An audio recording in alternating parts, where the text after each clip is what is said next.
Have you ever heard of the Northern Lights? Well, if you haven't, this week on Planet Cruise Weekly, you are in for a treat because we're taking a look at one of the world's natural beauties. We're looking at the dancing auroras known as Aurora Borealis, or better known, of course, as the Northern Lights.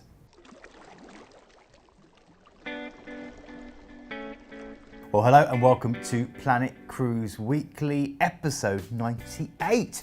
I'm Keith, of course, and alongside me today, it's not Mr. Glenn Wallace, it's actually Mr. Dan Brown. Thank you. Not the author, though, just in case you get really excited. This is Dan Brown of Planet Cruise fame, who's been working, how long have you been working with us now, Dan? Oh, just over a year now. Just over a year. Enjoying it? Loving it. Fantastic job. One of our destination experts, someone you may well have spoken to on the phone. Now, as we mentioned earlier, we're looking at the Aurora Borealis, better known as the Northern Lights. And to start, we're going to have a poll. This is a new thing, okay? So forget everything you've seen on Planet Cruise Weekly before. This is something new, which is very exciting. You're going to see the results up on the episode as we carry on. Just up here, you'll see a little poll. We'd love you to take part. It's interactive, it's fun. Every week there'll be a different question. Today, the question is simply, have you seen the Aurora Borealis or the Northern Lights? It's a yes or a no. Have you or haven't you? Let us know in the little poll just up here. So what are the Northern Lights? Well, it's a natural phenomenon. It occurs in the night sky, basically when solar winds flow and hit gas molecules and light up. Normally it's green, but more often than not, you can get lots of other colours as well, blues and pinks and purples and reds. And it looks like they're almost dancing because of the way the gas molecules almost kind of create this wavy look across the night sky.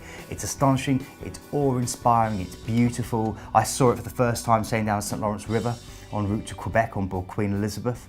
But you know what, they can be seen as far south as Mexico, often seen in high latitude regions such as the Arctic and Antarctica, and more commonly for British cruisers around Northern Norway and Iceland, particularly between the months of September and April. Sometimes you can even see them from Scotland and Ireland, and Keith tells me as well from as far south as Yorkshire. And it's especially good to see the lights from the deck of a cruise ship. Now what this does is it avoids the light pollution you get from towns and cities and gives an even better view than on the land. Throughout history there are numerous stories and myths used to think about the lights. Some Native Americans saw the lights as omens of war. Vikings believed the lights were the armour of Valkyries, warrior maidens of Norse myth. Indigenous people told tales the Northern Lights are the spirits of dead people playing ball with a walrus skull. Scientific speculation of why the Northern Lights appear started in the 17th century, and this was when the lights were named Aurora Borealis, meaning dawn of the north. Basically, Aurora is the name of the Roman goddess of dawn, and Borealis is the Greek god of north wind. Today, NASA's studies of the lights state that the aurora is caused by energized particles, which is basically protons and electrons, released by gaseous plasma explosions on the sun's surface, creating solar winds traveling through space. Now, the lights are most frequently seen in the North and South Pole regions because the Earth's magnetic field lines cross the atmosphere there year-round.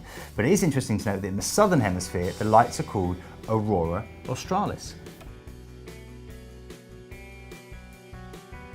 The best time to see the Northern Lights is in the winter season between September and March. Cruises to see these dazzling Northern Lights are very popular, and with just 7 months of the year being the best season for sightings, cruises can book up very quickly. If you have your heart set on a Northern Lights cruise, I would advise that you don't delay booking. This will ensure you get the ship, cabin and sail date you desire. First and foremost, it's important to remember that to see the Northern Lights, the skies must be dark and cloudless, and this immediately rules out the daylight hours. And contrary to popular belief, it's not pitch black in the aurora zone for the entire winter. Indeed, despite the sun not appearing above the horizon, even the shortest date, the 21st of December, brings 3 to 4 hours of kind of grey-blue light, which does render the Northern Lights invisible to the naked eye during that time. Once darkness falls, the aurora can be visible at any time of the day and have been seen as early as 4 p.m. and as late as 6 a.m. The optimum time seems to be around 9:30 p.m. and up to 1 a.m. and that's when we'd say keep your eyes peeled. Now, the secret to seeing the Aurora Borealis is patience. It's those who often brave the cold night and not those who sneak off to their warm bed who have the tales to tell at breakfast. Either that, or you have a very generous captain who will draw your attention to it. I remember when we were sailing down the St. Lawrence River and we had a full show lounge in the middle of the show, and the captain put an announcement right through the show saying that the Aurora Borealis were on view and everyone should come up to the top deck as soon as possible, and that's what happened to the entire theatre, including all the dancers and all the people in the show and myself. We all went up as well, so it was great. So sometimes you will be told about it by the cruise ship staff themselves, and other times it's just a case of being out there on your own, as Dan says, and braving the weather to make sure you see it. Now, of course, we're saying that being on a cruise is the best way to see the Northern Lights. Sometimes you'll just see them on a standard cruise that you're doing. For instance, I was saying before about going down the St. Lawrence River on board Queen Elizabeth heading to Quebec. We didn't expect to see the Aurora Borealis, but we did. Other times, you'll go on a themed Northern Lights cruise. The great thing about this is you'll get extras like lecturers on board who will enhance your experience. They'll give you maybe the history of the Aurora Borealis. They'll talk about astronomical variations around it as well. And on those particular sightings, everything's set up and geared to that. So the crew are there to alert you, and they'll have things maybe like hot chocolate and blankets up on deck and things set up particularly to encourage you. The big news from a bookings point of view though would be to book early. Absolutely, book early. These are incredibly popular, these cruises. And like we said, to get the best cabin that you want and the cruise you're after, book ahead for this one. The most popular voyages from the UK in search of the Northern Lights are Norway and Iceland. This is because they're so close and easily accessible, travelling up the beautiful fields. Also, the Arctic Circle is truly mesmerising in places and includes much more picturesque views along the snowy mountains, on top of the hope of seeing the beautiful dancing Northern Lights. So let's have a look first at Norway. Cruise north and you are wowed as you travel that way by the stunning coastal scenery that you'll see along the way, from quaint wooden fishing cabins to the huge theatrical fjords. Norway just oozes natural picturesque charm. And cruising in the Norwegian fjords gives an intimate insight into one of the world's most stunning and unspoiled regions. With many areas designated as UNESCO World Heritage Sites for their outstanding beauty, the fjords are dramatic, breathtaking, and literally bursting with wildlife. You can also have a wonderful adventurous experience with unique winter-themed shore excursions, from husky sledding to snowmobiling or even cross-country skiing. But if you do that, you have to be really fit. Now, a longer cruise will enable you to travel the length of Norway and even up as far as Greenland, and it's worth noting that the further north you sail toward the Arctic Circle, the more likely you are to witness the glory of the Northern Lights. As you'll see on the screen, words can't mention how mesmerising these images are.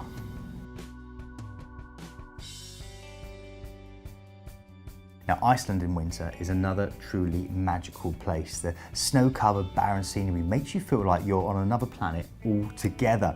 Natural wonders are in abundance here as well, from enormous waterfalls and volcanic geysers to the star-sprinkled night sky and the dancing Northern Lights. The sun rises much later in the winter, but do make sure you're not in bed for the incredible sunrise over the mountainous backdrop of the stunning Blue Lagoon. Now, although we're focused on Iceland and Norway, do remember that there are many places that you can see the lights on a cruise. Primarily, you've got northern Canada, you've got Sweden, you've got Finland, we've even mentioned Scotland and the Orkneys around there.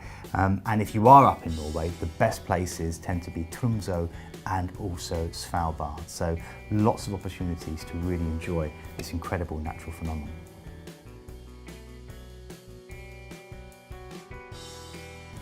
Now, just a couple of notable cruise lines to mention that sail to the wonderful Northern Lights. You've got P&O, Fred Olsen, Cruiser Maritime Voyages from the UK, and also going up towards Norway, you've got Hurtigruten. Now, any one of the cruise lines that Dan has just mentioned will give you an amazing cruise experience going up to see the Aurora Borealis. But if you want something that's really unique, very, very Norwegian, and gives you probably an even better chance of seeing the Aurora Borealis, then maybe think about Hurtigruten. They have a special promise when it comes to actually seeing the Aurora Borealis, which we'll go into more detail later, but they've also got the largest selection of Arctic winter cruise dates. They operate both as a passenger cruise line and as a lifeline for Norway's coastal residents. In fact, they started as literally a ferry service along the coast of Norway. These working ships transport locals, their cars, to the wonderful fjord towns. They freight up to about 1,000 people on any given day at a time, and they are an incredible, authentic Norwegian experience. Very friendly, very real, and just a really great way to explore Norway and hopefully see the lights. Now recently, Rob, one of our cruise experts, and Callum, our commercial manager, were lucky enough to go on one of Hurtigruten Arctic highlight cruises, and here's what they had to say. On board Hurtigruten, we sailed back down towards Tromsø, where we got our first experience of the natural phenomena commonly known as the Northern Lights. They were awe-inspiring and truly majestic, and an absolute must-see for everyone. We saw them multiple times throughout the journey, all different shapes and colours, and it really made the whole experience just that more special. A quick stop in Vardø for an Arctic swim in the Barents Sea at only 4 degrees, with a wind chill factor of -12, was an experience we certainly won't forget for a while. Although when back on board, the captain did present us with a certificate, awarding us for our brave, if arguably mad decision to take a dip in the sea. Now, as Keith mentioned earlier, the Hurtigruten Lights promise. Now this pretty much guarantees that the Northern Lights will make an appearance on your cruise. Should the lights not appear in accordance to the bridge officers, you're entitled to a free 5 or 6 night cruise on the following year's winter season.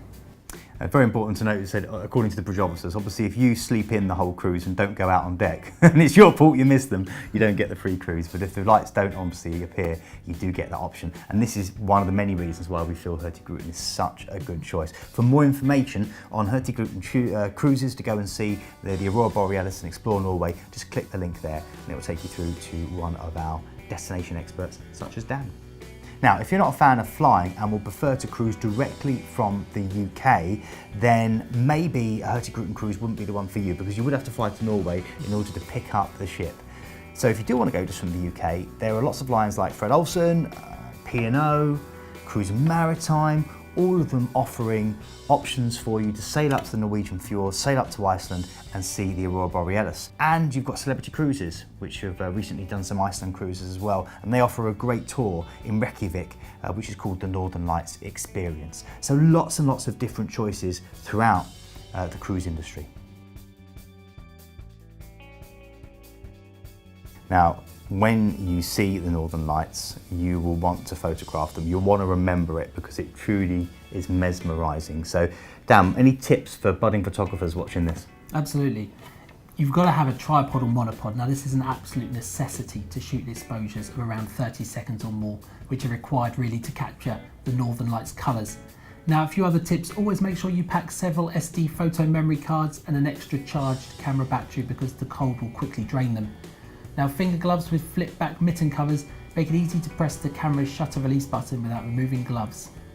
And when you're there, remember, don't spend all your time playing with the camera. Make sure you look up and see them yourself as well. So we hope that's given you enough of an overview of the Northern Lights. Now, as you know, we love to hear from you, and this show is all about giving you the information you want to know. So don't forget to get in touch and let us know if you've seen the Northern Lights, or maybe you'd love to. Also, follow our link here that keeps showing to the Facebook page and send us your pictures of the Northern Lights. The best one might even get on the show next week. And before we wrap things up, something else that's new to introduce to you is going to be our question of the episode, giving you a chance to have a mention on a future show. Very simply, we're going to ask you a question every week at the end of the episode based on the episode you've just watched. It could be about travel and about the themes that we've talked about. Today's one's really simple. What's the common name for the Aurora Borealis? That's what's the common name for the Aurora Borealis. If you know the answer, write it in the comments below, and if you get it right, your name will be mentioned on a future Planet Cruise weekly show. Well, thanks for watching. Don't forget to contact us. You can email us at hello@planetcruise.com. You can find us on Facebook and on Twitter. Don't forget to follow us on YouTube. You can subscribe for all the latest videos, deals and cruise news. And if this has inspired you to want to go on a cruise, be it anywhere in the world, get in touch via our website, planetcruise.com. Thanks for watching. We'll see you soon. Goodbye.